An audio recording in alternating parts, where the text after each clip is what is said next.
एक जंगल में एक चिड़िया उसके दो बच्चों के साथ मिलके एक पेड़ के ऊपर घोंसला बना के रहती थी। एक दिन पंख निकले चिड़िया के बच्चे बैट बॉल खेलते रहते हैं। बहन चिड़िया बॉल फेंकती है, दीदी चिड़िया बैट से मारती है। पहली बार बैट से मारने पर चील के घोंसले में जाकर लेग पीस खा रही चील को जाकर बॉल लगता है। उससे चील के हाथ में रहे लेग पीस उड़ के नीचे कीचड़ में गिर जाती है। यह देख के चील बहुत गुस्से से उसके घोंसले से आती है। बहन चिड़िया और एक बार बॉल डालती है। दीदी चिड़िया उस बॉल को जोर से मारती है। तब वो बॉल तोते के घोंसले के अंदर जोर से जाकर तोते के फलों के टोकरी को लगती है। बस वो फल पूरे नीचे गिरकर टूट जाते हैं। उससे तोता को भी गुस्सा आता है। बहन चिड़िया और एक बार बॉल डालती है। दीदी चिड़िया फिर से उस बॉल को बहुत जोर से मारती है। वह बॉल कबूतर के घोंसले के अंदर जाने पर कबूतर उस बॉल को कैच करती है। तीनों मिलकर गुस्से से माँ चिड़िया के पास जाते हैं। अरे रे दीदी, शायद हमारा बॉल जाके उनको लगा होगा। तीनों मिलकर गुस्से से हमारा बॉल पकड़ के माँ के पास जा रहे हैं। दीदी, अभी हमें यहाँ रहना ठीक नहीं है, चलो यहाँ से चलते हैं। नहीं तो और क्या, हमें स्कूल भेजने के लिए हमारी माँ से शिकायत किए, इसलिए ऐसे की। ऐसे दोनों चिड़िया के बच्चे उनके पास रहे बैट बॉल छोड़कर वहाँ से चले जाते हैं। तब माँ चिड़िया खाना बनाना खत्म करके ठंडी हवा के लिए घोंसले से बाहर आती है। तब चील, तोता और कबूतर माँ चिड़िया के पास आते हैं। तीनों माँ चिड़िया को गुस्से से देखने लगते हैं। क्या हुआ दोस्तों, इतने गुस्से से मुझे देख रहे हो? ऐसे चिड़िया पूछते ही तीनों एक बार चिल्लाना शुरू करते हैं। माँ चिड़िया को कुछ समझ में नहीं आता। चिड़िया ऐसे तीनों को अस्पष्ट रूप से देखने पर चील बाकी पक्षियों को रुकने को बोलती है। तब चील ने ऐसे कहा, देखो रे चिड़िया, तेरी बच्चों की शैतानियत सहना अब हमसे नहीं होगा रे। हमें भी बच्चे हैं, वो अच्छे बच्चों की तरह स्कूल जा रहे हैं। तू भी तेरे बच्चों को स्कूल को भेजना। यही पास ही कौवे ने स्कूल खोला है, बहुत ही अच्छा है।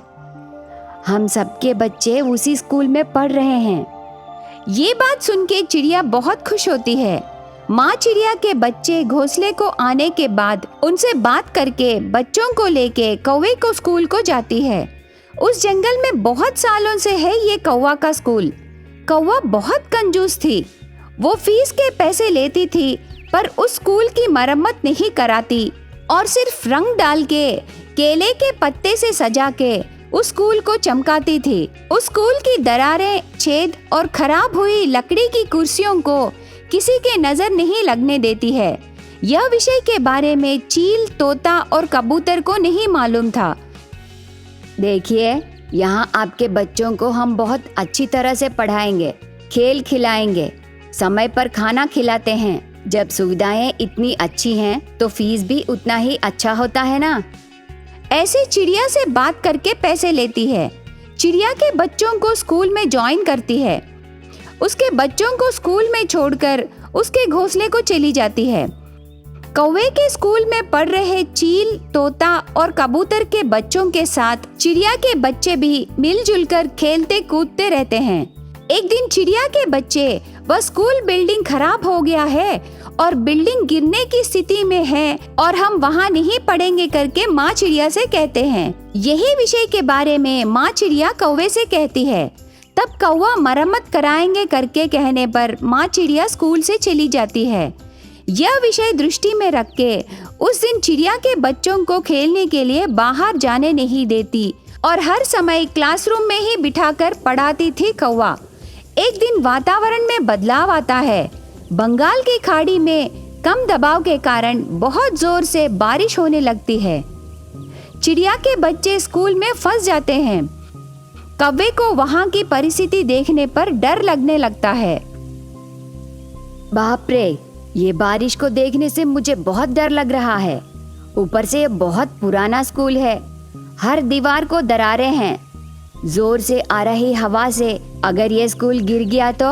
नहीं, बच्चों, अब तुम घर जाओ। बारिश आ रहा है ना मैडम, अब हम कैसे जाएंगे? बारिश कम होने के बाद हम घर जाएंगे। लगता है अभी ये कम नहीं होगा बच्चों, तुम दोनों संभाल के जाओ। ऐसे कह के कौवा घबराती रहती है। आखिर में कौवा ने जो सोचा वही होता है। जोर से हवा आने पर वो स्कूल पूरा गिर जाता है। छोटे छोटे चोटों से चिड़िया के बच्चे बचकर बारिश में भीगकर उनके माँ के पास चले जाते हैं। उनको देख के माँ चिड़िया बच्चों को लगी चोट को देखकर घबरा जाती है। तब चिड़िया के बच्चे स्कूल की परिस्थिति और स्कूल गिरने के विषय पूरा विवरण देते हैं। मोमबत्ती की रोशनी में अपने बच्चों को प्यार से देखभाल करके उस रात को बिताती है माँ चिड़िया। अगले दिन चिड़िया चील, तोता और कबूतर के पास जाकर जो हुआ वो विषय पूरा बताती है। यह सुन के सभी पक्षी मिलके स्कूल के पास आते हैं। गिरे हुए स्कूल को देखकर कौवा बहुत दुखी होते समय सभी पक्षी आकर तेरी कंजूस का प्रभाव हमारे बच्चों के प्राणों पर आएगा करके कौवे को वहां से मार मार कर भेज देते हैं। थोड़े दिनों में ही कबूतर एक नया स्कूल उस जंगल में खोलती है। सभी पक्षियों के बच्चे उसी स्कूल को जाने लगते हैं। वो रात का समय है।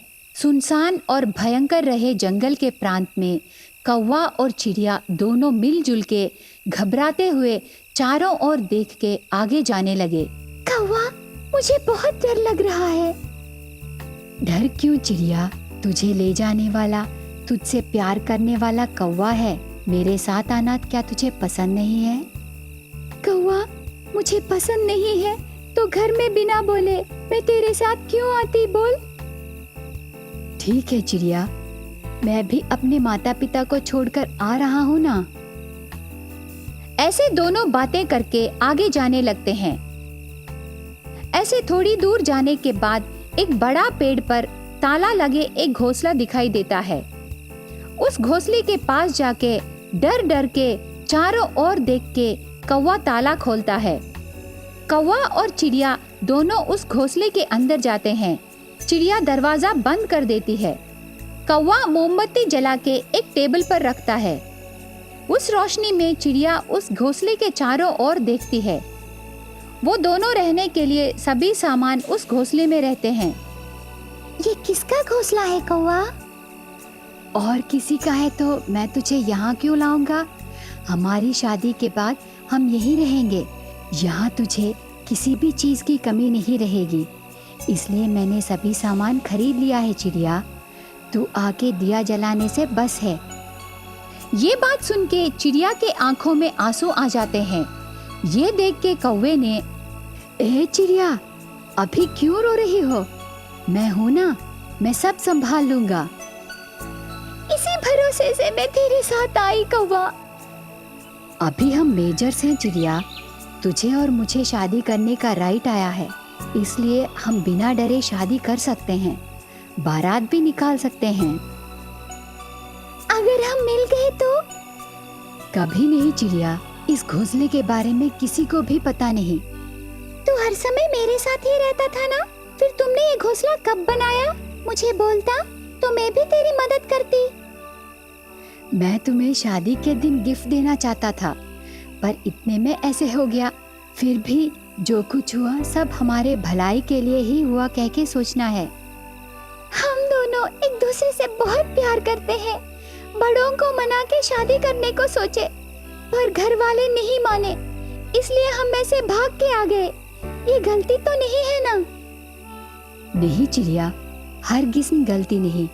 प्यार करने वाले शादी करके परिवार बसा के नहीं रह सकते करके बड़ों का अभिप्राय है। हमें देखकर वो गलत है करके समझना है। इसीलिए कौवा, मैंने तेरे बिना किसी और को मैं पति नहीं मान सकती। मैं उससे जिंदगी बांट नहीं सकती। मरना या जीना तेरे साथ ही कौवा। मैं भी तुझे छोड़ के नहीं रह सकता चिड़िया, मैं जिंदा नहीं रह सकता।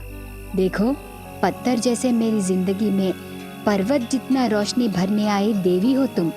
मैं तुझे छोड़ के दूसरे पक्षी से शादी कैसे कर सकता हूँ? इस तरह कौवा चिड़िया उस घोंसले में खिड़की के पास बैठ के मोमबत्ती के रोशनी में ठंडी वातावरण में खुशी से बातें करने लगे। अगले दिन चिड़िया के माता पिता कौवा के माता पिता झगड़ते रहते हैं। मेरी बेटी को कुछ भी नहीं मालूम, वो बहुत भोली चिड़िया कौवा बेटा जादू करके उसे ले गया।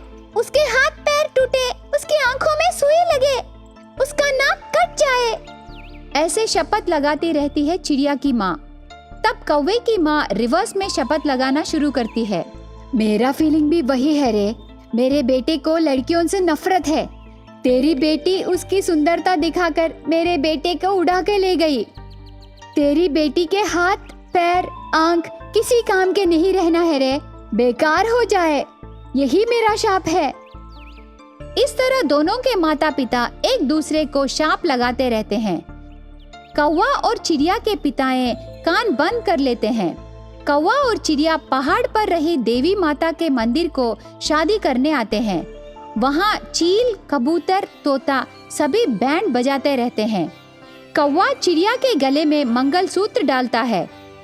उसके बाद वहाँ से बारात निकाल के कौवा और चिड़िया के घोंसले के पास लाते हैं।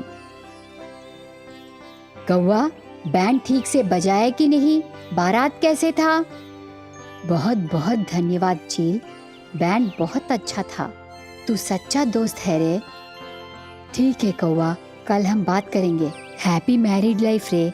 यहाँ तुझे कोई मुसीबत नहीं रहेगी, खुशी से रहो। ऐसे कह के चील वहाँ से चला जाता है। शादी किए कौवा और चिड़िया खुशी से घोंसले में बातें करते रहते हैं।